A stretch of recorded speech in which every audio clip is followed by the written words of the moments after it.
Good morning. Another beautiful day in God's kingdom. So let's go back to this story that we've been looking at. This story of these two women, these two harlots who came before King Solomon with a matter that was, basically a life and death matter. One of their babies, the two men had babies, and one of the babies died in the night. And now there was a question about whose child was the living child and whose child was the dead child. And so they come before King Solomon, and the Bible says that the king said in verse 23 of 1 Kings chapter 3, he said, the king said, the one says, this is my son who lives, and your son is the dead one. And the other says, no, but your son is the dead one, and my son is the living one. And then the king said, bring me a sword. So they brought a sword before the king, and the king said, divide the living child in two and give half to one and half to the other. And then the woman whose baby was the living child, obviously, the Bible says she was moved with compassion, and she just said, you know what, don't kill the baby. Just leave this baby, let the baby live. But the other one, who was not the mother, whose baby it was that had actually died, she said, let him neither be mine nor yours, divide him.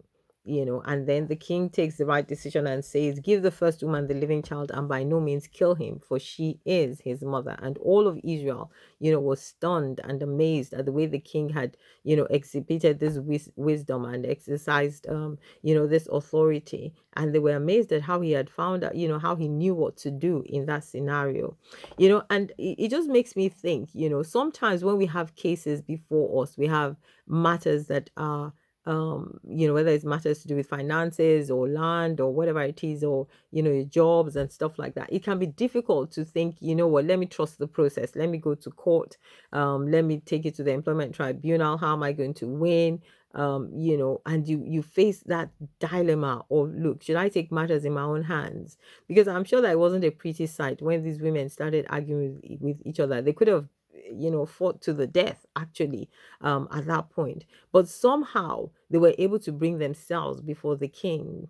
And for us as believers, as children of God, sometimes when we face some kinds of battles, honestly, the only thing that we can do is really bring it before God and allow ourselves to just trust the process.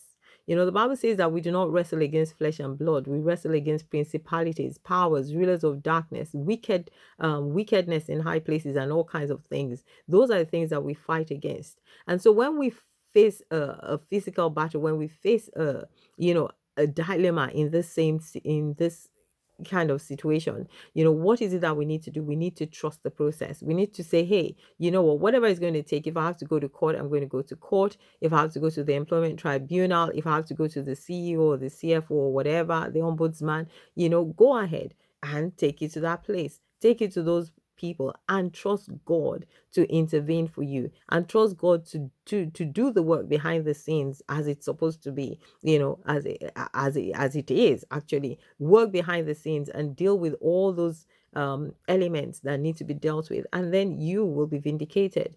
I just thought that was important to think about that again, that sometimes, we want to take matters in our own hands, and really and honestly, we shouldn't. We should be able to say, you know what, I'm going to put it completely in the hands of the Lord, even if it means going through some kind of tribunal, court, or whatever it is, and allow God to take control in that manner. God bless you. Have a beautiful day.